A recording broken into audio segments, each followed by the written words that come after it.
And y'all are still looking at the picture of us. How about that? So anyway, I'm telling you. I told you it was time to switch. Yeah, that's what this means. Yeah, Sign language. Yeah, this show is going to be an language. adventure, boys and girls, because we just blew in from Gulf Shores. If you're wondering what that picture was, because there was no audio when I described it the first time, the company I work for, my full-time job, had me in Gulf Shores for a conference, the Alabama Sheriff's Conference. And so we got to go down. And the first time we got to do that with your company in probably about 5 years. We used to get to go 2 or 3 times a year. Yeah, I'm a project manager now. I won't go into all that. But back in the day, I was in sales, and there was a conference, I think 4 times a year, most times, 2 or 3 or 4 times a year maybe. I don't know. The kids got tired of going. Yeah, kids got tired of going. At the Perdido Beach Resort, it was like the kids grew up thinking that was their summer home. Yeah. You know, and we just wouldn't tell them any different. We would just let them think that. And then their other summer home was in Pigeon Forge and Gatlinburg. And we had family passes to Dollywood because we homeschooled so the kids could go. So yeah, it was nice. Anyway, Corey, how's it sounding now? Hey, Corey. Hey, Corey. Hey, Corey. He's got on earphones, so. Does it sound okay? All right. All right, good. All right, so, hey, everybody. So, Nana, thanks. You're telling me that it's sounding great. Good. I'll probably be putting my earplugs in every now and then just to test it myself.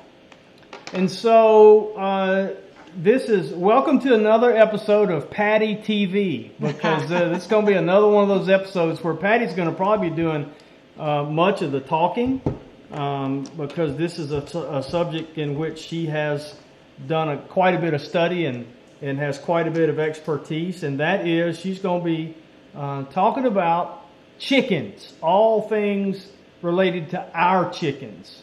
I don't know if you're going to be talking about where we've been or just where we are and where we're going. Well, I hadn't thought about talking about where we've been, but I guess I can. Yeah.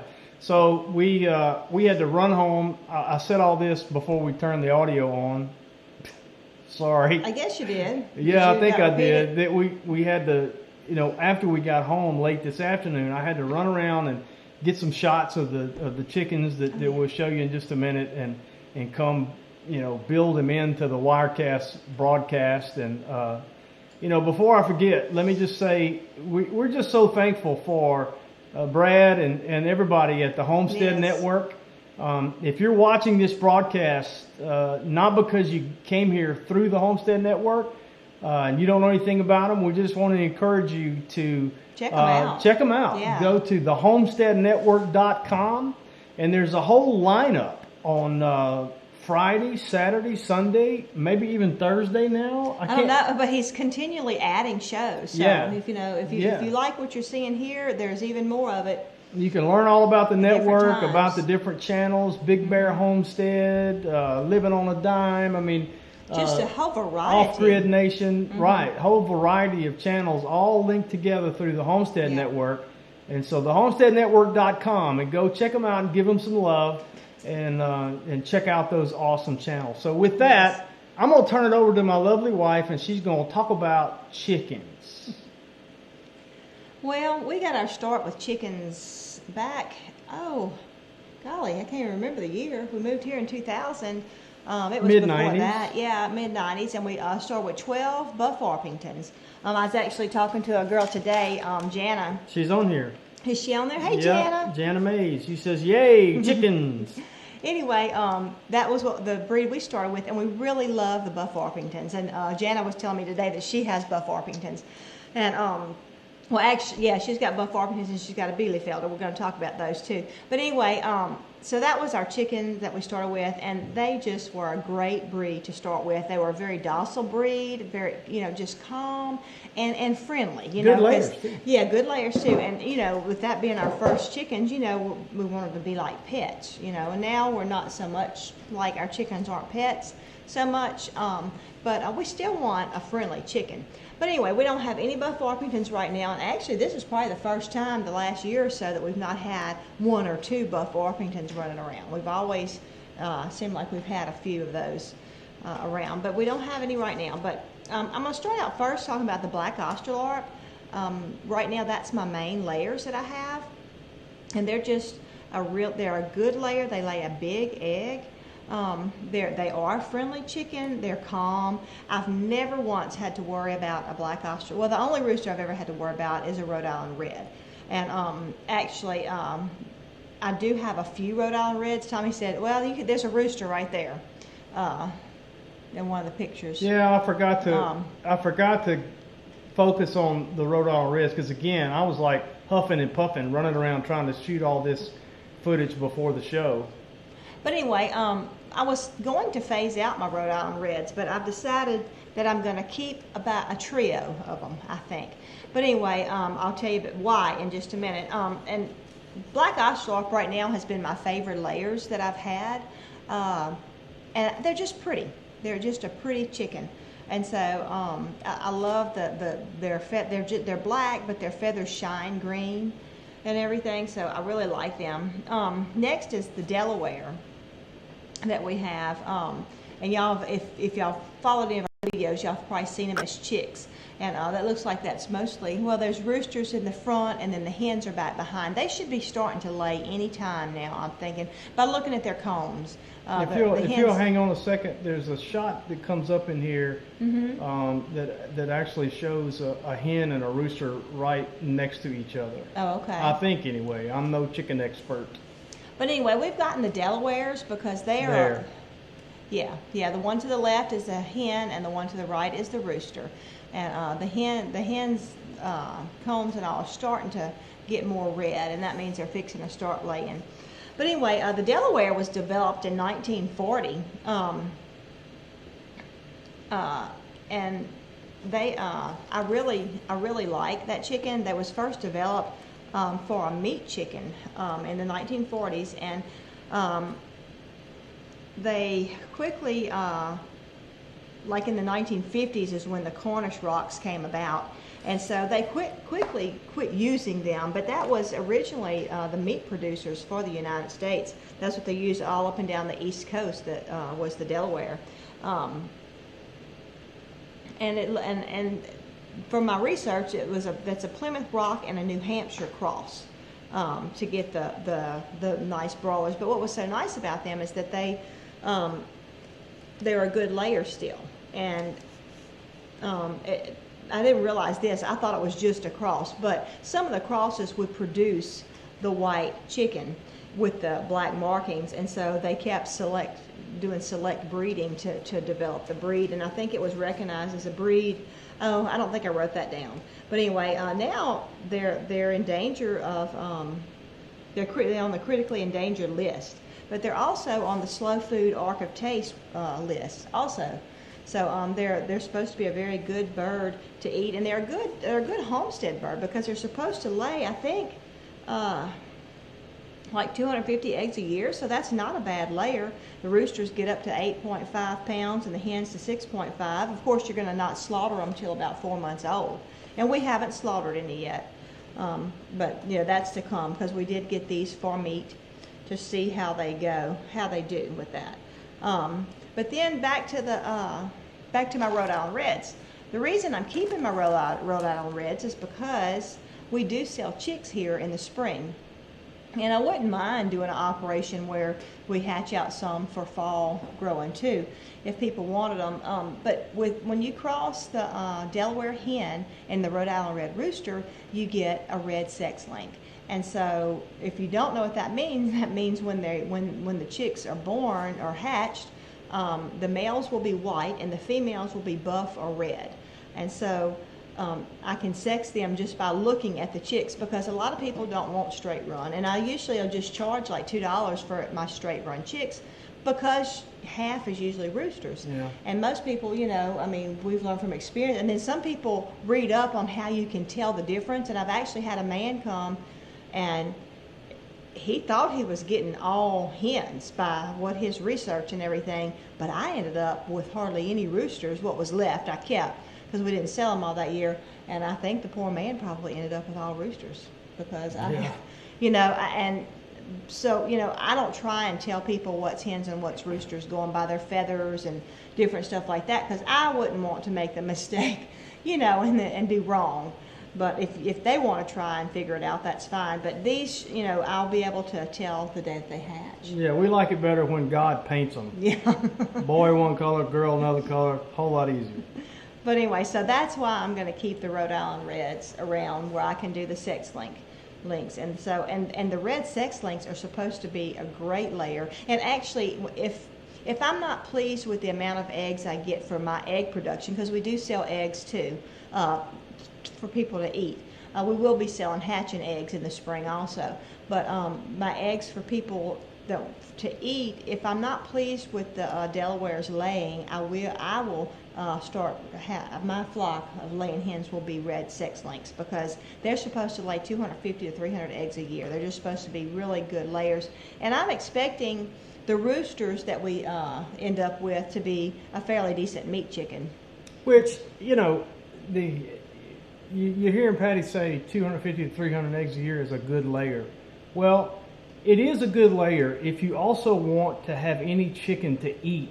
Right, because there are breeds of chicken out there that will lay an egg almost every day a year. Yeah, a white leghorn, that's right. I think they're supposed to lay like 363 or 4, whatever. It's been so long since I've looked. It's been a long time. Say, yeah. But the thing is, they look like a cartoon chicken. There's nothing to them. Well, and really, honestly, the Buff Orpington looks like they're meaty too. But from our experience, they're a lot of feather. They're a lot of feather.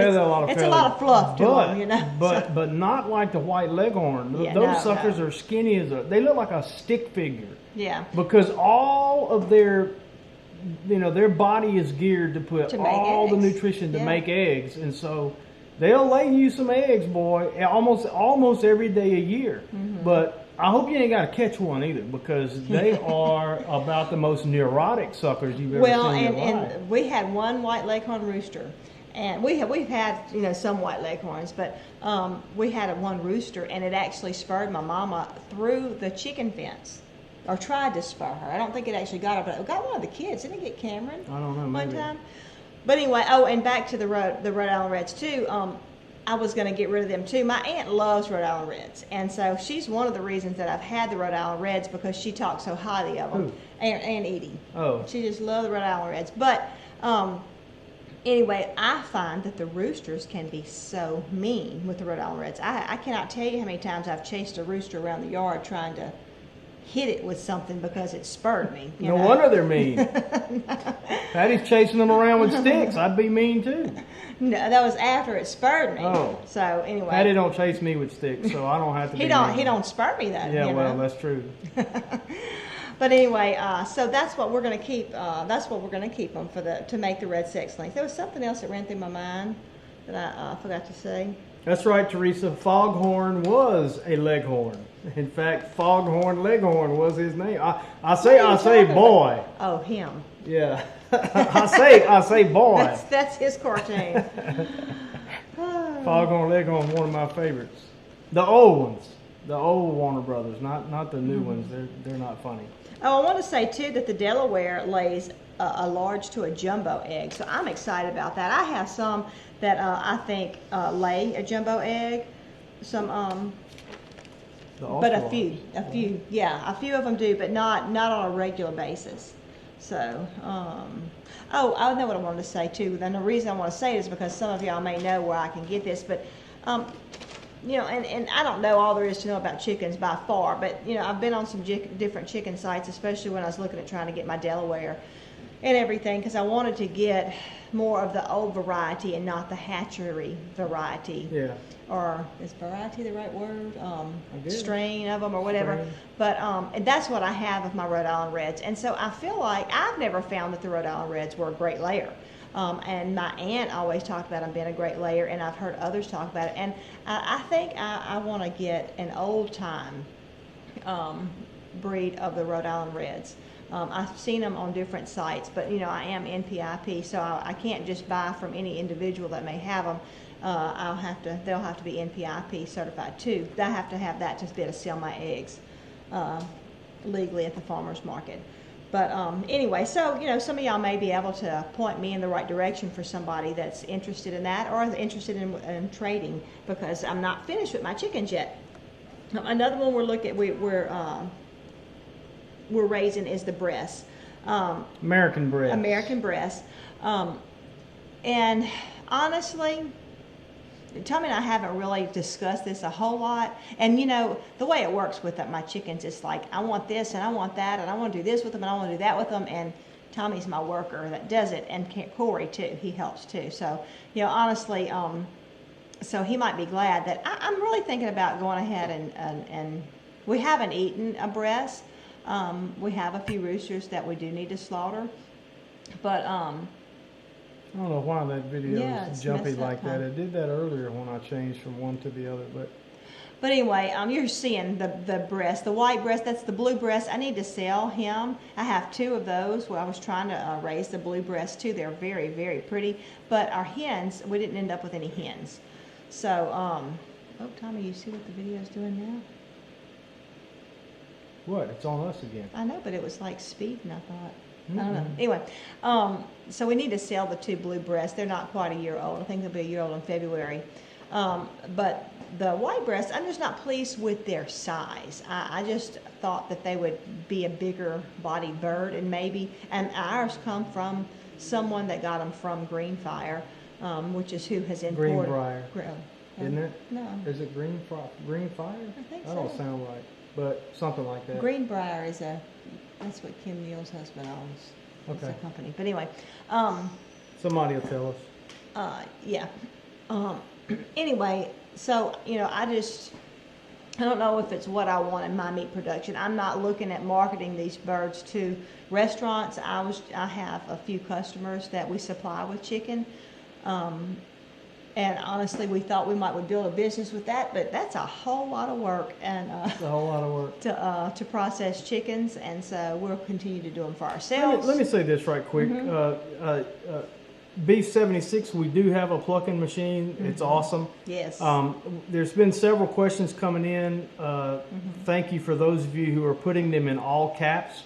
And if you'll bear with us, we'll come back to Q&A at the end, because we still haven't gotten the hang of judging how long it takes us to get out the information that we're planning to get out. And so we would rather it flow a little more smoothly, kind of let us get through what we need to get through. It's just because we're a little nervous about it still. So hang with us. If you've got a question, put it in all caps. And once Patty gets through with what she has on her paper, we'll come back and fill in the blanks with the questions. So, so keep them coming. Yeah. Don't think we're ignoring you. Anyway, then the last one, and so we may phase out the breast. I'm just not sure, but maybe when we taste the meat, maybe that'll change our mind. We'll see. And about the plucking machine, we don't have it right now. Some friends of ours that actually help us slaughter our chickens has the plucking machine, and so we kind of do that on trades. We rent it out. Yeah, we do rent it. We rent the plucker, and so we're renting it to them too. Just doesn't involve money. That's right. You know, they're going to pay us back with labor. They're not too far off, and so they come when it's time for us to process chickens. They come and help us process, and in return, we let them borrow our plucker when they need to process. That's right. But anyway, my favorite chicken so far, you know, the Delaware is a dual purpose. This was original meat bird for the United States. The breast, I didn't say, is from France. You know, they use that in France. Wait, before you move off of the breast, did you describe about what you're supposed to do with them as far as eating them and all? No, because I'm not going to do that. Well, that's also plays into our probable decision that we're not going to fool with it. But they're supposed to be a specialty kind of meat that they like. Yeah. They sort of put them in a smaller area the last 2 weeks. Yeah, 2 weeks. Before slaughter. Yeah, before slaughter. And they feed them a mash with milk. Yeah, with goat milk, and we have goats, so we could do that. And I mean, you could even just mix their normal feed with the milk, and their meat is supposed to be marbled, just like beef is marbled meat. And so that's why I'm saying, you know, maybe once we taste the meat, maybe we'll say, oh, wait, we need to do this. But what we don't know is their meat good if you don't do that? Right, we don't know that. And so that's not something that I can see myself doing on a regular basis. Now, I guess if I had a chef out of New Orleans come up to me or out of Jackson and say, oh, we'll pay you You know, $50 a bird. My mind could be changed probably. There's supposed to be a guy in Mississippi, right? Somewhere in Mississippi. I think North Mississippi. In North Mississippi, that supplies restaurants in New York City with these American breasts. You're supposed to call them American breasts. Yeah. I don't. I just call them breasts. Yeah, we just call them breasts because it's a French deal, and apparently they weren't supposed to be in America. And somebody brought some. It wasn't us. No, but we're supposed to. The French government sort of says those are American breasts. But anyway, so. But you know, it's a very much of a delicacy in France, and from what I've read, that you could, if you go to a restaurant and they have blue feet, and that actually when you order it, it actually will come with the feet on, where you know that you're getting a true breast. And from what I've heard, from what I've read, you could pay upwards of $150 a plate. Yeah. You know, so that's not what turned my head. What turned my head is that if it would be good meat that I can actually hatch it on a farm, because, well, I'll get to because why I'm looking. Because I don't want to have to keep buying meat chickens. You know, I've been buying our meat chickens, and I'll tell you more about that in a minute. But I want to finish about the ones that we're raising. Is the Bielefelder is also one that we're raising, and I actually bought a dozen eggs for $25, right? Which was cheap. Something like that. It was cheap. Very cheap for these eggs. And, you know, that's a shame, but I can't even tell you how many I have. I think I have 3 hens and 3 roosters is what I have. Maybe 4 roosters and 3 hens. This is a rooster right there that's on the That's film. a fine-looking bird. That I'm going to tell you, I like these chickens. These are my favorite. They're docile. They have grown really big. The one that went to the right, I believe, was a hen. You're looking at a rooster now. But anyway, I just really, really like them. I think they're going to be a great meat chicken. They're supposed to be a good dual purpose. They're supposed to lay about 230 eggs a year. That's the Uber chicken, right? Yeah, that's the Uber chicken. And so they actually, and another thing, they were a man, and they're from Germany, and a man named, how do you say that? Gerd Roth, R-O-T-H, actually developed them. And what is so cool is that my mama's maiden name is Roth, and my papa, you know, of course, he was a Roth. We say Roe, from Louisiana, but he was originally, his people were from France. He was a little short Frenchman, and when you see me, it looks kind of funny because Papa was, you know, a little short man, and my daddy has height on his side of the family, and my sons are real tall. But anyway, but he was a little Frenchman, and so I just wonder if there's any relation way, way, way down the line. But anyway, so it makes the bird all the neater for me. But cool thing about interesting thing about Bielefelders, we had them for a week or so before we knew how to pronounce the name. Oh, you know, or longer. Or longer. And it's Bielefelder.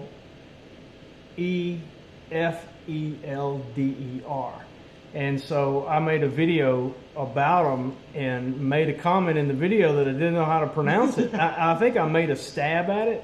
And what was so cool is we had a viewer who was from the area near Bielefeld, which is, they're named after this German town or village called Bielefeld. And he actually sent me an audio file of him. No, he first sent you the pronunciation. That's right. First he spelled it out phonetically, and it was close, but no cigar. And you were close, but no cigar. I was close, but no cigar. And so I asked him to send an audio file, and he did. And so we learned. His name is Lars Voltemaden is his name, and so I actually pronounced his name correctly the first try, and he was like, "Wow." And so pretty funny. And what's even funnier is, so I made a second video, and you can find it on our YouTube channel, of how to pronounce Bielefelder. And I went and posted it in several of the chicken fancier groups on Facebook. Yeah. And I had quite a number of people saying, thank you. We were wondering, you know, and I had it so wrong and blah, blah, blah. But anyway, it's pretty funny. So a guy from Germany, from the area near Bielefeld, actually told us how to pronounce it. So that was really cool. But and what's really cool is that I can remember how to pronounce it. Because my son-in-law speaks Spanish, and so does my grandson and my daughter. And I can hardly remember any Spanish words, and I can't say English very good, so, you know, but I can remember Bielefeld. Yes, you can remember Bielefeld. Maybe it's because they're my favorite. They're very docile. Also, they're auto-sexing. The females have a little gopher stripe, and the males do not. I think the males have a dot on their head. I'm not positive about that though. I'd have to go look that back up. It's only been the one time that we've dealt with the hatches when we hatched out the eggs that we bought. Wasn't pleased with the hatch. We didn't have a good hatch rate, but anyway, you know, like I didn't collect the eggs or whatever, so you know, I wasn't pleased with that. But anyway, they are my favorite chicken. Of all the chickens that I've raised, they're my favorite. And one thing I like about them is how they're speckly and all different colors. I really like gorgeous. that. I like that better than the black Australops with the green sheen. You know, I just think that the Bielefelders, they're just you know, from my perspective. And you heard us mention it when she first started talking about the Bielefelders, that they are referred to sometimes as the Uber chicken. Mm-hmm. There are proponents of the Bielefelder out there who say, if you're only going to have one chicken on your homestead, if you want the Uber chicken, the Bielefelder is it. Well, you know, I mean, we thought, everybody's got their favorite, right? I mean, everybody, you know, LeBron James fans think he's the best ever. But he's a basketball player. I was trying to it was a poor attempt at an analogy, you know, that everybody has their favorite and they all think their favorite is the best, you know. That's right. And so, that's right. But you know, looking at these chickens, the only thing we got to find out is about their laying, how they lay. Yeah, and it says 230 eggs a year. Well, I know what they say, so, but I'm saying that's yet to play out. And if we're satisfied with their laying, then just looking at them and the size of them and all of that, they could, you know, we could maybe see where the Uber chicken argument came from. Yeah, and I felt of one of the roosters. I felt of their legs and all. And you know, sometimes chickens are all fluff, like we were talking about the Farpington. When you do like this, it's like you're feeling like little bitty eggs like that. But they felt fairly meaty, and I think they're about 4 months old now, so it'd be time to slaughter. But another thing I wanted to say is that when I was doing my research, they're actually, when they were developed with a barred rock, New Hampshire, and a Rhode Island red is where they've come from. So those are all very good chickens. And the last one that we have on the property, should I keep talking? You can keep talking. I just have to go find it again if something was wrong with that file. Oh, okay. So can they still see us and all? They can see you right now. Yeah. All right. But we have a midget white turkey. We've had turkeys on the place before. I wasn't real pleased with how fast they grew out, which they weren't necessarily a meat turkey, but that we've had on the place. But we have eaten them and everything, and they were good. But we have actually bought the midget white turkey. We have them in with the Delaware and the Bielefelder. So if you see it, one big happy family. Yeah. But anyway, we really like how they are growing out. I need to check their age. I just would like some turkeys that we can raise. I may not keep a large flock of them. But we'll just see how it goes. And what I like about the midget white, they were bred, and I can't remember what year it was. I didn't actually look that up today where I could tell you right numbers. But like the hens get to about 10 pounds and the toms get to about 15 to 20 pounds, I believe, is what the toms will get to. I can't remember the year that they were developed, but they were developed for a smaller turkey for that you could, you know, for a family. Anyway, so that's what they've developed, and we just got those. And so like all these breeds that we've been talking about, I will be selling the eggs in the spring. I don't ship eggs. But hopefully I can recoup some of my money that I bought these chicks with, because I spent a lot of money this year on chickens. And what we're going to be expecting to be coming soon is our Freedom Rangers. That is the meat chicken that we have chosen to raise over the last 2 to 3 years. And we've been very pleased. Last year they did send us all cockerels, and I did not like that so much as when you have a mix of the females and the males. For one thing, it's nice to be able to slaughter on 2 weekends and not have huge birds one weekend, because what we'll typically do is slaughter the males one weekend, the next weekend slaughter the females. But anyway, with the cockerels last year, we lost quite a few, and the first time we did them, we did not lose one. Yeah, chick. I don't know what was up with that. If Yeah. it just was a bad batch, or or what. But I just felt like maybe it was just more competition. I don't know. It was just really strange how they almost reminded me of the Cornish rocks. yeah, The way that they did and kind of overate and everything, because we haven't had that problem with the Freedom Rangers. So we will be getting some Freedom Rangers in next week or the next. Next. Well, we backed it up. It's in 2 weeks, I believe. 2 we're weeks, expecting I them. believe we're getting the shipment So over. we have a lot of work we've got to do before Oh my goodness, we're ready yes. for the Freedom Rangers. Yes. But anyway, so we have those. We ordered 100, and what I do is I get friends. I just put it out there if anybody would like to order with me. Not anybody, but just kind of word of mouth. We have Anybody put it out around there. locally. Yeah, local. And I guess we've put it on Facebook before. Yeah. Just because. Try and get, if we can get 2 or 3 people to go in with us, which I think we have 3 people. There's one person's getting 10, one's getting 15, one's getting 25. So that takes care of 50, and we're going to be left with about 50, and that'll be plenty for us to have in our freezer. And we also sell. There's 2 ladies that's going to be for sure getting eaten. It just allows it brings the cost per bird down. Yeah. When you can get over 100. Yeah, I'm sorry, I kind of lost my train of thought there. Yeah, that's, we would pay, I can't remember what we paid for them now.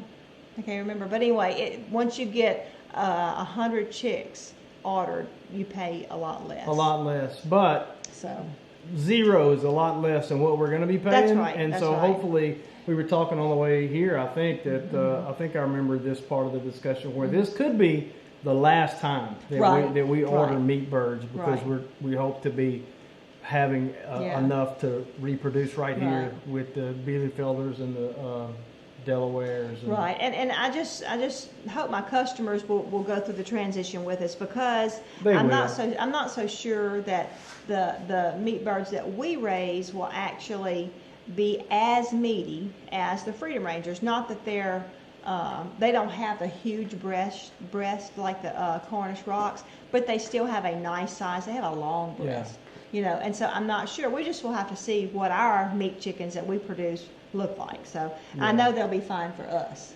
Yeah, sure. Yeah. And one thing, I was telling you that I talked with Jana today. That she's at Tall Oak Farm. They actually raise rabbits, and I think I said that they have Buff Orpingtons, and she's got one Bielefelder rooster that she used for breeding purposes with her hens. But they have also raised quail, and she told me they raised 500 last year. But I'm not going to do that to you, baby. We don't want to raise 500. No, but I don't want to raise 500 of nothing. yeah. But anyway, so we talked about that today, because we've both been interested in raising some quail. So that's one thing we're going to start checking into. And I was telling Tommy that I thought it would be a good time of year right now, because Janet was telling me that really in 8 weeks that they're either laying or ready to be slaughtered. Yeah. So now would be a good time. September, October, where we could grow them out, but while it's not hot, and they'd be slaughtering age before it's too cold. So You know what I hadn't forgot about? You know what I'd still like to raise? Pigeons. Yeah. Pigeons. I've thought about raising pigeons, Yeah. but I just don't know if I could kill the That's babies. what I was wondering about. Because they ugly. But they gonna have feathers before they. Squab is ugly. But if you do some research on the nutritional quality of various types of meat, squab is baby pigeon, and But you would eat them as babies? well, I think so. And I don't think so. I think so. And it's up at the top, and so I don't know, but Maybe that just means pigeons that aren't.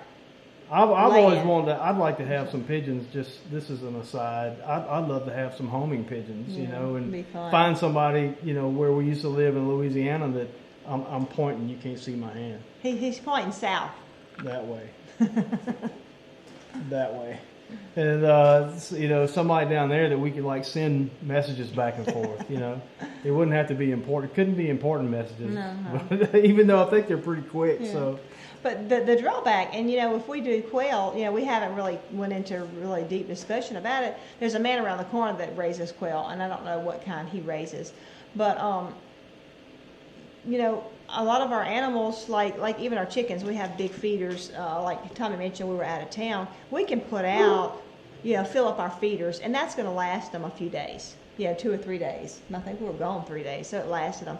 We have automatic waterers that feed them and everything. Now the pigs, we did have our neighbor come and feed the pigs. the chickens were out. The chickens did run out. The chickens were completely out. You know, so that just lasts them 3 days.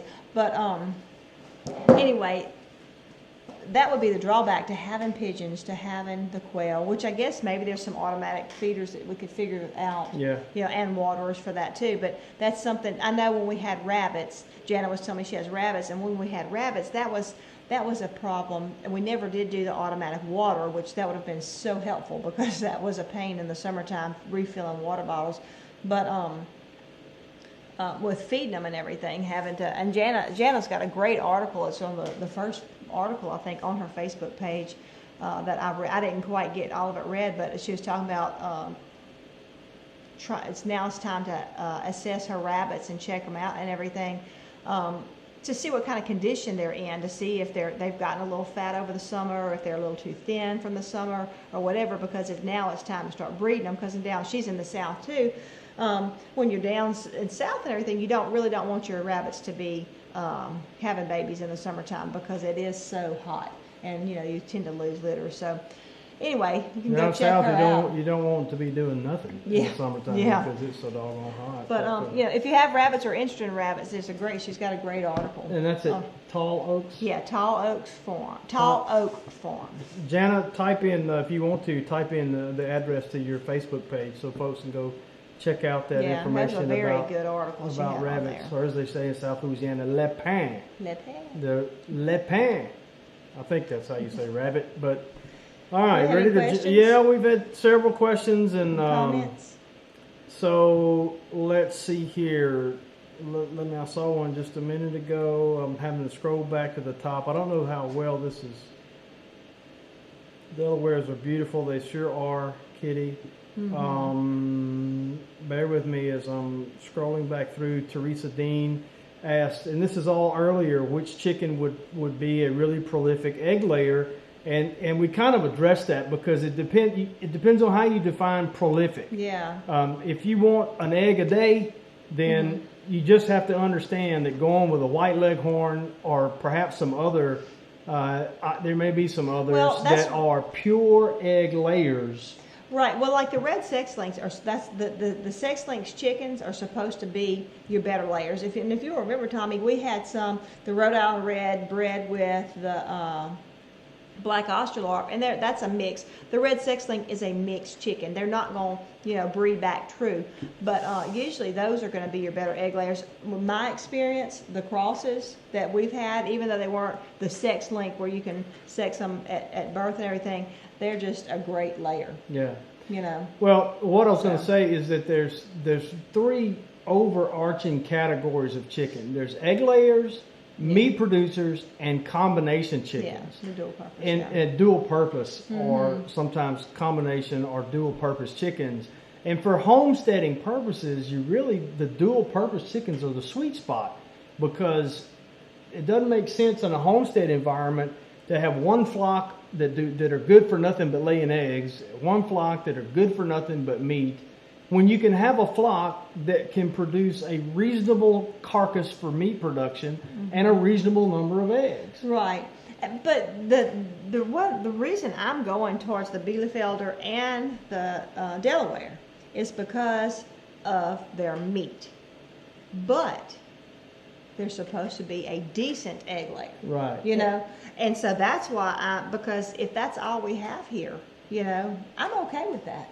Right. And it also depends on, are you wanting eggs for your family? Are you wanting eggs for your extended family? Are you wanting eggs for your farmer's market? Yeah. Because if you have if you have a breed of chicken that is in the 250 eggs a year category, well, you're not going to have just one of those. So you know, you're not going to be missing eggs on all the, because you're going to have a number of them. If you've got 12 Right. of them, chances are you're going to get eggs every day, because they're not all laying eggs the same 250 days a year. Right, right. They're going to alternate. So if you've got a dozen of them, you're going to be in eggs. You're going to have all the eggs you want, especially for Right. yourself. So. Right. You don't need a rooster unless you want to Have fertile eggs. have fertile eggs. Chickens Yeah. will lay eggs, of course, without a rooster, but they won't be fertile, so you can't Right. incubate and raise babies, or even if the hens. Don't be fooled. A hen can go broody and start sitting on eggs, but if there's no rooster, them suckers gonna stink after a while, because they're not going to be fertile. They're just going Right. to rot. Right. Let's see here. Thanks, Deep South, for reminding folks to put in those all caps for the questions, because that makes Yeah. it so easy to scroll through. Yes. Yeah, Even though I can't quite see it, I'm looking, but I can't quite see it. yeah. Take my glasses There off. are YouTube's videos about storing fresh eggs longer without the fridge. Yeah, in Europe, it's unheard of to put eggs in the refrigerator. I think somebody told me the other day that we're the only country that Just requires about. it. Yeah. Yeah. Let's see. Jana talks about, I guess you saw this in one of the video clips, that electrified poultry netting from Yeah. Premier One Oh Supply. yeah, I should have went into detail about that. Yes, that's That is the great. greatest invention since sliced bread. You've heard people say that? Well, it's the truth. Not just for poultry. We use it for all kinds of stuff. In fact, just today, Yeah. when we were talking on our way back, not even pertaining to this show, Patty was saying we need to get a couple of more links of that, Yeah. to provide some additional areas for chickens. It's outstanding, and But it shocks. So you know your pigs don't want to touch it. Your cow don't want to touch Yeah. it. Your goats don't want to touch it. And I thought about, we've got some that we got from a friend of ours that's just for pigs. It's got, you know, big giant holes in it. holes like this. So you couldn't use it for grown hens, you could use it, but it's short too. It's for pigs. But anyway, I was thinking, you know, we might could get it a little cheaper if we don't get the poultry, because the poultry, of course, just has a little bitty, you know, probably 2x4 holes or something like that. We put chicks in it. Once they feathered and get a little size to them, we can put them in it. But yeah, I thought about getting it, you know, the other kind. But then ours, it's so dual purpose, because I can use it for anything we have on the farm. So Yeah. We do really have a chicken plucker. That's a real thing. Yeah. We actually have a YouTube video, I think, about our chicken plucker. Yeah. You can find them, YouTube videos, if you just search chicken pluckers. I hope you'll go see ours. But that thing is amazing. It is. And it's like magic. you gotta. Sometimes if you feel like you gotta hold your mouth just right to get all the feathers. Yeah, you'll still it have takes some experimentation. Yeah. But you know the heat of the water and stuff like that when you dunk them. Yeah. Because it's not boiling water. This even is though- not one of those handheld ones. This No. one, this will do 2 or 3 chickens at a time, depending on how big they are. And Beef 76, if you're still watching, if you will email me, plucker@aldermanfarms.net, plucker@aldermanfarms.net, and we can talk about a rental for you when I get it back. You'll find that our prices are very reasonable, especially compared to what you can get out of that plucker. They're not cheap. It's They're not amazing. No, the one we got was not cheap. We got a big old sucker. I'm glad we did, because it makes all the difference in the world. But the only reason we got the bigger one is because they had sold out of the one below it, so we ended up having to go a step up because we had to go ahead and get it. Our chickens were ready, so I had to do that. I see Rap Master Big Bears is in the house. He's throwing up gang signs in the In the comments. in the comments. Yeah. Let's see. Do you mix your chicken meat with other meats? See, I don't know how that's. I don't know when that question was posted, because they were flying so fast earlier. That's from Sand Hollow Homestead. I'm not exactly sure what Say you it again. Do you It says, mix? do you mix your chicken meat with other meats? I don't know. Do you? Well, I don't. Yeah. Not when I cook. yeah. She mixes it with sausage and chicken and sausage Oh, gumbo. Yeah, and jambalaya. That's true. Yeah. But here's a note that Big Bear Homestead's filling in for Homesteadonomics, so everybody okay, be good. aware of that later. You're getting close here in the next few minutes. Don't forget to go over to Big Family Homestead. It will be live on their channel right after our show. 6 o'clock Central, 7 o'clock Eastern. Oh, it's I don't know. We're gonna have to figure some way to work some of these comments in during the show or something, because Doc Kozlowski says, "Does this LeBron dude homestead?" I don't know. That's funny. You don't get it. Back when I talk about LeBron, LeBron James. Kathy, And I figured it was basketball. I just was confused. I saw this comment or this question earlier, Kathy. I think Kathy, I'm gonna butcher the pronunciation of your last name. It's either Shaken or Shiken. Was asking what is their dress weight. I think she was talking about the Bielefelders, and if that's the case, we don't know yet. No, because I don't know. We hadn't dressed any. I mean, they ain't naked, but we hadn't dressed them in the homesteading we sense. really haven't. And I will slaughter some of the extra roosters I have, which, that's going to be tempting with the Bielefelders because they're not a cheap bird, but I've got to, that's what we're wanting to do for our meat, so I'm going to have to try them, because I could probably sell the roosters for quite a bit, but I've got to try the meat. But the Freedom Rangers, I know that you're supposed to slaughter around 9 to 11 weeks. We, like I said, we had alpacas last time. I think we slaughtered at 11 weeks, and we had some 6-pound birds. That was a little big. We can eat on one of those for a few days, or I can get 2 to 3 different meals out of them. Your customers really prefer them a little smaller. That's what they're used to, a little smaller. But my customers have not complained. They were just real surprised with the size of their chickens. Yeah. And I tried to give them the smaller ones, sell them the small ones, because they were so big. Teresa, we're in Mississippi, central Mississippi, just south, the southern part of central Mississippi. Mm-hmm. You asked that back when we were talking about the heat being in the south. Yeah. So, all right, let's see. I'm scrolling. Keep those doggies scrolling. All right, let's see. Any website recommendations for increasing our chicken knowledge? Oh yeah, Backyard Chickens. Oh yeah, that's the folks at Backyard Chickens. Google that.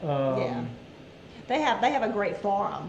In fact, when I was looking up some of my information, I've studied the breeds of chickens that I have and everything, but I hate to just trust my memory. So on the way home today, that's what I was doing. I was Googling, trying to look up and make sure I didn't tell you the wrong dates, and just say some things wrong, that I would maybe mix up my breeds and all that kind of stuff. So I ended up on Backyard Chicken with some of my questions. Yeah, they Backyard Chicken, they've got a couple of sites, I think. I could be. But there's a great Backyard Chicken group on Facebook. Mm-hmm. Just find the one that has like a bazillion, or what's Tomas's new number? Gillion. Our 4-year-old, he's a Gillion. Yeah, so it has like a Gillion members in it. But I mean, I was talking about the website or the message board. Isn't that what you call it? Yeah, the message board. Yeah, that's where I ended up today, and I really, it's just tons of information. Lots of information. Tons of information. And people do experiments too. Sorry. Gene Miller, I'm sorry, I don't remember the brand of electric defense charger that we use with it. Well, actually, we've got a couple. I've got a big solar charger that I love. We've got a couple of battery operated ones that work great, with deep cycle marine batteries. Mm-hmm. And I'm sorry, I don't know. I didn't anticipate talking about that, which I should have, because it's a chicken. We're talking about chickens. I apologize for that. I just was going to talk about the chickens. I wasn't thinking about everything that goes with them. You know what? Remind me, and I'll try to put a link. Can you do that on the bottom? Once this video. It ain't going to be immediately, because we have to leave here right after the show for a get-together at the church house. Ours is an easy plucker. Grandpa talked about an easy plucker. Ours is an easy plucker. Yeah. And it don't take 30 seconds. And also, we really I thought about making that, I think it's called a whiz bang, and I've seen different people post about it, but looking at it, it was going to cost us, because we couldn't just make some of the stuff. We would have to have some of the stuff done for us and everything. I think it was going to cost us, I looked at an article about it, maybe about $400, and our plucker did cost more than that, but we decided to not, and I had an old washing machine, but we decided not to go that route because we would have invested so much in it, and what if we couldn't make it work? You know, we were just a little scared. Yeah, well, that sucker works. This one works, yeah. New Mexico Nurse wants to know how you tell if your eggs are fresh enough to eat. Well, I do a float test. Now, I don't like if I have eggs out there right now, we've been gone, my neighbor may or may not have gotten the eggs. I'm going to check with him first. But if I've had eggs sit out there for 2 or 3 days, I will put them in water and I will see if they float. If they float, that means they go out. Yeah, they're no good. Even if I have some eggs that's been in the fridge for a while, I'll put them in the water. If they float, they go out. Any eggs that are pretty old, or eggs that have maybe sat out in this heat and a chicken could have sat on them for a couple of days, I won't fry those. I will cook those hard boiled. You know, that's the only way, or scrambled, as long as they're cooked. Now, because we do eat a lot of fried eggs, but I want that to be of the freshest eggs. The eggs that I sell, I like these eggs, if they've been out there 2 or 3 days, I will not sell those. We will eat them if they're still good, but I only sell my freshest eggs or fry my freshest eggs. Yeah, boy, some good comments. Beef 76 is we're teachers' pets with him because we're all in Mississippi. Appreciate that. Thanks, Edward Turner, for your kindness. Let's see, 5:54. We're getting close. Hey, Jan Partain says, guess who's trying her first cinnamon rolls in the morning? Oh, yay. You go, girl. That's great. We're going to be, don't forget, look, we still got some live bread stuff that we'll be doing in the very near future, but the schedule has been a nightmare, mine and hers. So we're going to do that. We kind of feel like we're having withdrawals from doing live shows or any kind of videos because we haven't really done anything all week because it's been crazy. Let us know how it turns out, Jan. Let us know. There's some great pictures from Tams. I see Tams is on here. Hey, Tams, from Down Under. Great pictures that we put on our Facebook page that Tam sent in and Jan sent in and some others. Yeah. Let's see. I'm trying to get through. I'm still going. Teresa Dean says, if the eggs float, sell them to the kids for Halloween. Oh, man. You know what I could do? I could mail them to some Alabama football friends I know. That's what I'll do. Yeah, I'll paint them purple and gold and say, here's a chocolate Easter egg for you. But no, I wouldn't really do that. I wouldn't really. All right. Well, that's about all the questions we've got so far. We've still got a couple of minutes. So if you've got, if we missed, sorry, Jana, don't take that personally. It was just a joke. I don't talk. I know, that's what I just met a new friend today, and you just offended her. I don't talk smack anymore. I quit talking smack. Here's the deal. Here's your homework assignment to figure out this comment I'm about to make. I quit talking smack January 9th, 2012. Sometime about 10 o'clock that night. I quit talking smack. God got a hold of the short hairs on the back of my neck, and I don't talk smack about sports anymore. You'll have to Google that date and see if you can figure out why I don't talk smack anymore, since that was funny. We just got video bombed. It just started pouring down rain in here, and apparently Corey must have his windows down or something, so that's why he went flying by us and out the door to go roll something up. But anyway, so some more comments come through. That's right. Her daughter, Jana's daughter's going to Southern Miss. She's going to be a Golden Eagle. So no problems with the Crimson Tide there. Anyway, and we have a bulldog. Yeah. Yeah. Now we're going to have a bulldog. Our youngest daughter is at Mississippi State. Yeah. She's a bulldog. So we're a Hale State Go Tigers family. Yes, and then Corey's at Colin playing tennis, so go Wolves. Yep. And of course that's spelled Geaux. Oh, no, that's how you spell go. Geaux when you're saying go Tigers or go Wolves. So anyway, all right, it's getting close. You guys don't forget to sign on to Big Family Homestead's channel. If you don't know how to find them, if you'll go to thehomesteadnetwork.com, thehomesteadnetwork.com, Deep South, somebody type that link in the comments, and on the homesteadnetwork.com website, there is a list, there's a page that's a program guide, and it tells you the dates and times that the shows are on with the channel names, and those channel names are hyperlinked. Now, hopefully, that's not an issue because most everybody's probably doing events like we finally learned how to do. No, we did do events. Yeah, we did an event Okay, today. We've done an event the last couple of times, but I've told all y'all, Tommy takes care of all that stuff. If it wasn't for Tommy, thanks, Deep I would South. never do that. So. Yeah, well, I don't know. I'm still learning, still trying to tweak things. Yeah, so I'll tell you what we're going to do. We're going to jump over here out of Wirecast, and I want to jump on this public view right here so I can. Well, we can just watch it right here because I'm dropping everything. We're back at this, the most nerve-wracking part of the whole thing for me is to figure out when to push stop on what. So everybody get out of here. Make sure you get over to Big Family Homestead. And they'll be starting in 1 minute. So we're saying goodbye right now. Bye, everybody. And I'm going to watch the video until I can see myself say goodbye, and then I'm going to push stop. Yes, thank y'all so much for coming and watching. We already said bye, though, huh? Yeah. We said bye.